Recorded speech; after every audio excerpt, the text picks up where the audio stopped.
What's up everyone? Welcome back to the channel। आज हम journal entries को आगे बढ़ाएंगे और जर्नल एंट्रीज में कुछ और नई चीज़ें सीखेंगे। बहुत इंपॉर्टेंट चैप्टर है, बड़े ध्यान से समझ के चलना और आज की एंट्रीज बहुत इंपॉर्टेंट होंगी। तो चलिए बिना टाइम वेस्ट करे हुए जल्दी से शुरू करते हैं और आज वाली एंट्रीज पेपर में आएंगी, ध्यान से लिख लेना। Let's begin.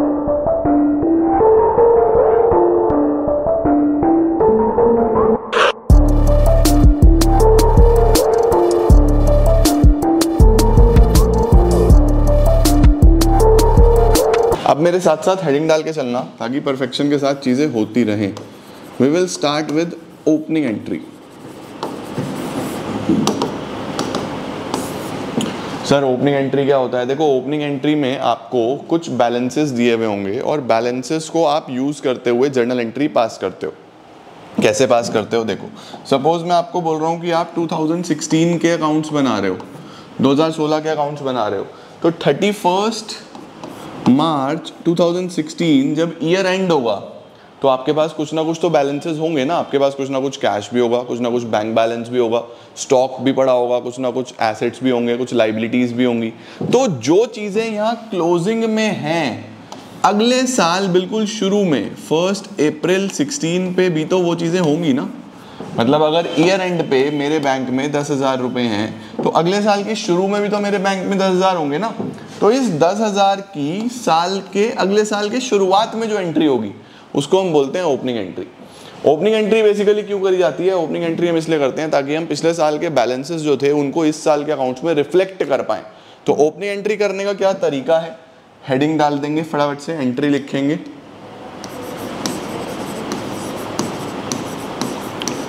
Assets account debit to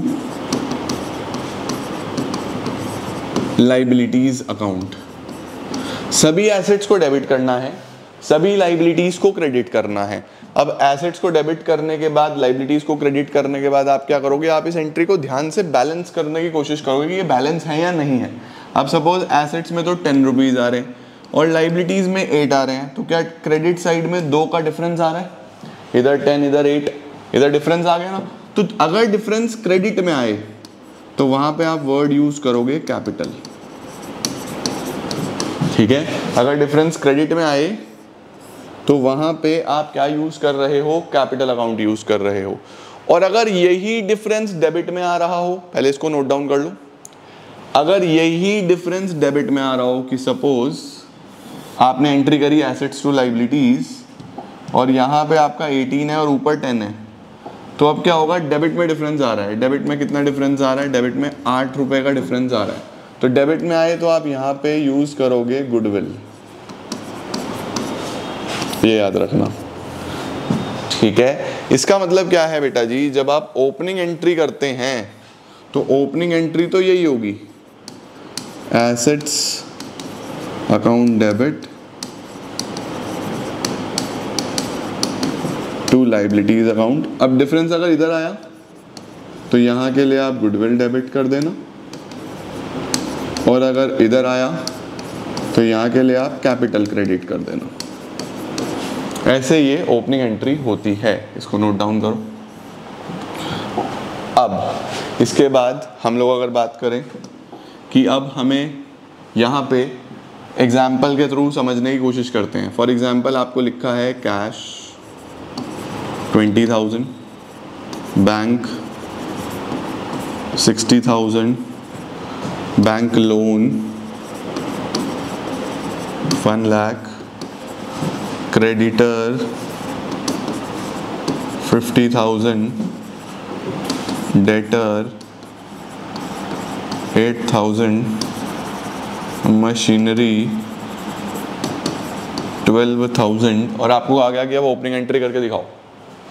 ठीक है, आपको आ गया ओपनिंग एंट्री करो। तो आपको क्या करना है? इसमें देखना है कि कौन कौन से एसेट्स हैं। ये एसेट, ये एसेट, ये एसेट और ये एसेट, ये हमारे पास एसेट्स हैं। और बैंक लोन और क्रेडिटर ये मेरी लाइबिलिटी है। तो एंट्री बनेगी एसेट्स डेबिट टू लाइबिलिटीज। तो एंट्री करोगे आप cash account debit, cash account debit, bank account debit, debtor account debit, सभी एसेट्स को डेबिट करना है। Machinery account debit,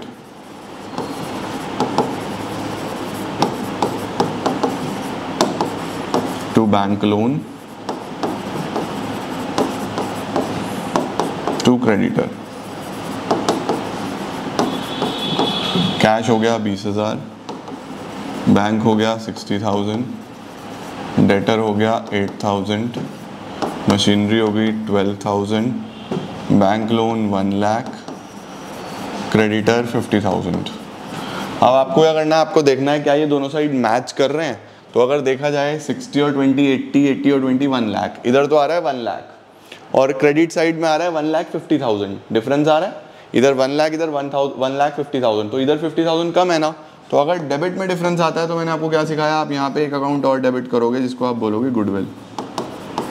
goodwill account debit 50,000। अब आपकी जर्नल एंट्री मैच हो जाएगी। तो इस तरीके से आप जर्नल एंट्री करते हो ओपनिंग एंट्री, ठीक है।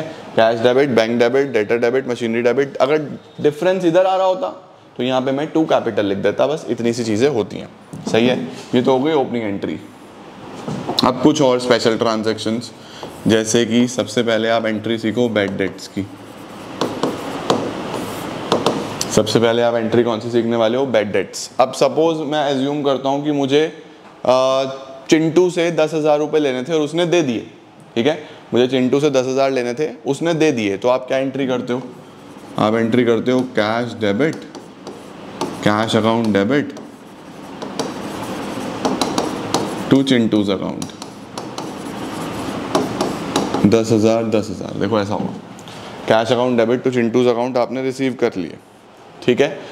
अब कई बार ये होता है कि मुझे किसी से पैसा लेना है और वो नहीं दे पाया, वो इंसॉल्वेंट हो गया, वो भाग गया, बीमार है, उसकी डेथ हो गई, उसने पैसा नहीं दिया। तो मुझे किसी से पैसा लेना है, वो नहीं दे पाया, तो हमारा लॉस है, उसको हम बैड डेट्स बोलते हैं। और रूल्स क्या सिखाते हैं, debit what comes in, debit the receiver, debit all expenses losses. तो यहाँ पे थर्ड रूल के हिसाब से लॉसेस डेबिट होना चाहिए। तो मैं क्या करूँगा, मैं यहाँ पे जब एंट्री पास करूँगा बैड डेट्स की, तो मैं बैड डेट्स को डेबिट करूँगा। Bad debts account debit to जिससे पैसा लेना है, डेटर अकाउंट। इसका मतलब अगर पैसा मिल जाता है, किसी से भी आपको पैसा लेना हो, वो मिल जाता है, तो एंट्री ये बनती है cash account debit to Chintu's account. नहीं मिलता तो कैश की जगह हम क्या यूज करते हैं, बैड डेट्स। आई होप आप लोग रिलेट कर पा रहे होगे और समझ आ रहा होगा। तो बैड डेट्स की जब जर्नल एंट्री करनी हो तो एंट्री क्या बनेगी, bad debts account debit to debtor account, ठीक है। Number 3, bad debts recovered. अगर बैड डेट्स रिकवर हो जाए, बैड डेट्स रिकवर हो जाए मतलब कि किसी से पैसा लेना था, वो नहीं दे पाया, अब 5-7 साल बाद उसने सडनली पैसा दे दिया, उसके अंदर एक भाव जागा कि मुझे किसी के पैसे देने हैं, दे देने चाहिए, और उसने हमारे पैसे दे दिए, पैसा मिल गया हमें, तो पैसा आ रहा है, debit what comes in, cash या बैंक जो भी आपको डेबिट करना होगा डेबिट कर देना। कैश अकाउंट डेबिट टू, यहाँ ध्यान रखना 2 में क्या लिखना है आपको, बैड डेट्स रिकवर्ड, क्योंकि ये आपका यहाँ पे फायदा हो रहा है, पैसा मिल रहा है जो मर गया था, credit all incomes and gains के हिसाब से। एंट्री बनेगी cash account debit to bad debts recovered account. Sir हमने यहाँ पे cash account debit to Chintu क्यों नहीं लिखा, बैड डेट्स रिकवर्ड क्यों लिखा? बेटा देखो कॉमन सी बात है कि cash debit to Chintu entry होती है चिंटू से पैसा मिलने की एंट्री, कि चिंटू से पैसा लेना था वो मिल गया। इस बार हमें ऐसा नहीं करना, चिंटू का पैसा तो हम बैड डेट मान चुके थे कि पैसा मर गया, तो हमने कुछ लेना तो था ही नहीं ना, क्योंकि हम मान चुके थे कि पैसा मर गया। तो उस सिनेरियो में हम बैड डेट्स रिकवर्ड लिखते हैं कि सडनली मेरा फायदा हो गया, मुझे पैसा मिल गया, ठीक है। तो ये एंट्री नहीं होती, एंट्री ये होती है cash account debit to bad debts recovered account, ठीक है। इसके बाद अब आपको एंट्रीज करनी है 4 इंपॉर्टेंट, 4, 5, 6, 7। मैंने अकाउंटिंग क्वेश्चन पढ़ाया था तब भी आपको बोला था ये 4 शब्द बहुत इंपॉर्टेंट हैं। कौन कौन से? Outstanding expenses,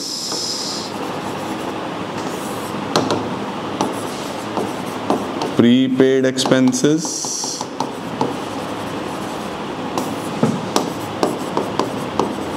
accrued income,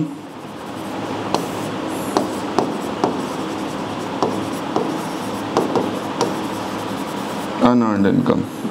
outstanding expenses, prepaid expenses, accrued income, unearned income। तो यहाँ पे क्या होता है सर, ये जो आउटस्टैंडिंग एक्सपेंसेस हैं, ये कोई पैसा आपको देना था आपने अभी तक नहीं दिया, ये आपका पैसा ड्यू है। तो जो भी पैसा किसी का देना है अभी तक नहीं दिया वो आपकी लायबिलिटी हो जाती है, यानी ये आपकी लायबिलिटी है। और आपने कोई भी पैसा एडवांस में दे दिया, किसी को कोई भी पैसा आपने एडवांस में दिया प्रीपेड, वो आपका एसेट हो जाता है, ठीक है ना। अब आपने किसी से पैसा लेना है, आपने किसी से पैसा लेना है अभी तक नहीं मिला, फॉर एग्जाम्पल मैंने पढ़ा दिया और मुझे फीस नहीं मिली, तो वो मेरे लिए एक एक्रूड इनकम है, उसको हम एसेट बोलते हैं।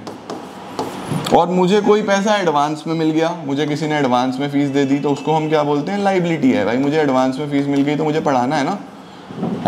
तो ये मैंने आपको अकाउंटिंग इक्वेशंस में भी 4 शब्द सिखाए थे कि आउटस्टैंडिंग का मतलब क्या होता है। आउटस्टैंडिंग का मतलब होता है due but not paid, due है अभी तक हमने इसको पे नहीं करा, तो ये हमारी एक लायबिलिटी है। प्रीपेड का मतलब paid in advance, paid in advance, ये पेड इन एडवांस है। Accrued income earn but not yet received, ये आपने कमा ली है लेकिन अभी तक रिसीव्ड नहीं हुई, तो ये आपका एसेट है, आपको पैसा लेना है। और अनअर्न्ड क्या होता है, रिसीव्ड इन एडवांस, ये आप एडवांस में रिसीव कर चुके हो, तो ये आपकी लायबिलिटी है। तो अब आपको पता होना चाहिए, अभी मैंने आपको ऊपर भी बताया था कि सारे एसेट्स को डेबिट करना है और सारी लायबिलिटीज़ को क्रेडिट करना है। एसेट सब डेबिट होते हैं, लायबिलिटी सब क्रेडिट होती है। तो देखो ये लायबिलिटी है ना, तो ये क्रेडिट होगा टू आउटस्टैंडिंग एक्सपेंस। बड़ा बेसिक तरीके से समझा दूंगा तो मैं एकदम क्लियर हो जाएगा। ये एसेट है, ये डेबिट होगा, एसेट्स का नेचर डेबिट होता है, प्रीपेड एक्सपेंस डेबिट। ये भी एसेट है, डेबिट होगा। एक्रूड इनकम डेबिट, ये लायबिलिटी है, क्रेडिट होगा टू अनअर्न्ड इनकम। देखो कितना आसान, मैंने क्या करा, सिर्फ नेचर पकड़ लिया, जो एसेट है उसको डेबिट कर दिया, जो लायबिलिटी है उसको क्रेडिट कर दिया, नेचर कर दिया। अब दूसरी साइड क्या लिखूं सर, दूसरी साइड इनकम या एक्सपेंस का नाम लिख दो, ठीक है। जैसे फॉर एग्जांपल ये एक्सपेंसेस के लिए है ना, तो डेबिट में क्या लिखूं, एक्सपेंसेस लिख दो, expenses account debit. For example salary outstanding था, तो एंट्री बनेगी salary debit to outstanding salary. For example prepaid expense था, तो एंट्री बनेगी prepaid expense debit to expense. For example accrued income था, तो एंट्री बनेगी accrued income debit to income, ये इनकम के लिए है तो इनकम लिख दो। फॉर एग्जांपल अनअर्न्ड इनकम है, ये भी इनकम के लिए है, तो यहाँ पे भी इनकम को डेबिट कर दो, ठीक है। तो आपको बेसिकली क्या करना होता है, आपको नेचर पकड़ना है कि कौन सा आपका एसेट है और कौन सा लायबिलिटी है, फिर उसके हिसाब से आप काम कर दो।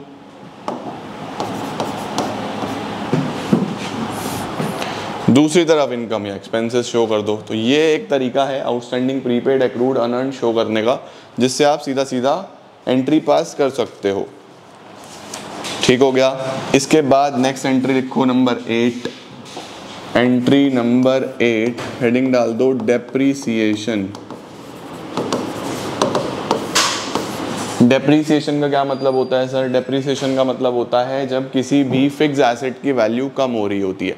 मतलब आप कोई भी मोबाइल फ़ोन लो, मैंने ये माइक बाय करा, अब ये डे टू डे मैं यूज़ कर रहा हूँ, तो इसकी वैल्यू कम होती जा रही है, जितने का खरीदा था उतने का नहीं बिकेगा ये। मैंने कैमरा बाय करा, डे टू डे इसकी वैल्यू कम होती जा रही है, तो वैल्यू को कम होने को हम डेप्रीसिएशन बोलते हैं, ठीक है। डेप्रीसिएशन एक लॉस हो रहा है एक बिजनेस के लिए, वैल्यू कम होती जा रही है और सभी एक्सपेंसेस लॉसेस डेबिट होते हैं, तो हम लिखते हैं डेप्रीसिएशन अकाउंट डेबिट टू किसकी वैल्यू कम हो रही है, एसेट की, तो हम लिख देंगे depreciation account debit to asset account. For example furniture था, तो depreciation account debit to furniture, machinery थी तो depreciation account debit to machinery, सीधा सीधा आपका काम हो जाता है।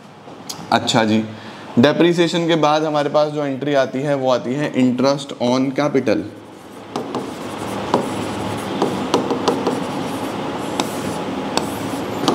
Sir what is interest on capital? Interest on capital ये होता है बेटा जी कि ऑनर जो है, जो प्रोप्राइटर है, जो ऑनर है, वो बिजनेस को बोलता है मैंने अपना पैसा बिजनेस में डाला, अगर मैं पैसा बैंक में रखता तो बैंक भी तो मुझे इंटरेस्ट दे रहा था, बट मैंने बैंक में ना रख के बिजनेस में डाला, तो बिजनेस को भी मुझे इंटरेस्ट देना चाहिए, है ना भाई। मैं बैंक में ना रख के बिजनेस में डाल रहा हूँ तो बिजनेस भी तो मुझे interest they.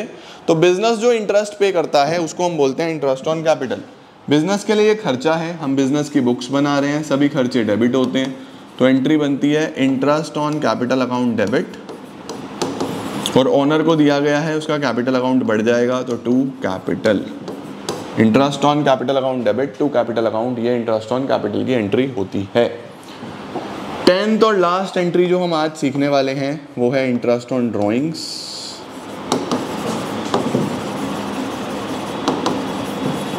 Interest on drawings, इसमें क्या होता है सर, इंटरेस्ट ऑन ड्रॉइंग्स में जो ओनर है वो पैसा विड्रॉ करके जा रहा है बिजनेस से, घर लेके जा रहा है, तो बिजनेस बोलता है भाई साहब इंटरेस्ट दो, जब आपने पैसा लगाया था हमारे से इंटरेस्ट लिया था ना, अब पैसा निकाल रहे हो तो हमें इंटरेस्ट दो, उसको बोलते हैं इंटरेस्ट ऑन ड्रॉइंग्स। इस बार ओनर से लिया जा रहा है, कैपिटल कम होगा, तो इस बार एंट्री बनेगी drawings account debit. Drawings capital को कम करती है ना, तो एंट्री बनेगी ड्रॉइंग्स अकाउंट डेबिट। बिजनेस को मिल रहा है बिजनेस का फायदा, to interest on drawings account. ये भी एक एंट्री है 10th जो आपको काम आएगी, interest on capital to capital and drawings debit to interest on drawings. सही है जी। तो ये 10 एंट्रीज जो मैंने आपको लिखवाई आज, ये बहुत इंपॉर्टेंट है, पेपर में पक्का आएगी, बड़े ध्यान से इन्हें देख लो, ठीक है। फिर मैं आपको इन पे बेस्ड कुछ क्वेश्चंस कराता हूँ अगली क्लास में। आपको स्क्रीनशॉट्स लेने हैं तो पहले इसके ले लो, ये 2 हो गई। उसके बाद ये डेप्रीसिएशन और अनअर्न्ड हो गई। उसके बाद एक्रूड, प्रीपेड, आउटस्टैंडिंग। इसके ऊपर बैड डेट्स रिकवर्ड, और सबसे शुरू में मैंने आपको लिखवाई ओपनिंग एंट्री। तो ये 10 एंट्रीज आज की बहुत ही इंपॉर्टेंट एंट्रीज हैं और ये आपको मदद करेंगी अच्छा एग्जाम में स्कोर करने में। और ध्यान से इन्हें समझ के चलो, कुछ और प्रॉब्लम्स आती हैं तो let me know in comment section, but ये entries are very very important. मिलता हूँ आपको नेक्स्ट क्लास में, तब तक के लिए keep growing and keep glowing. Take care.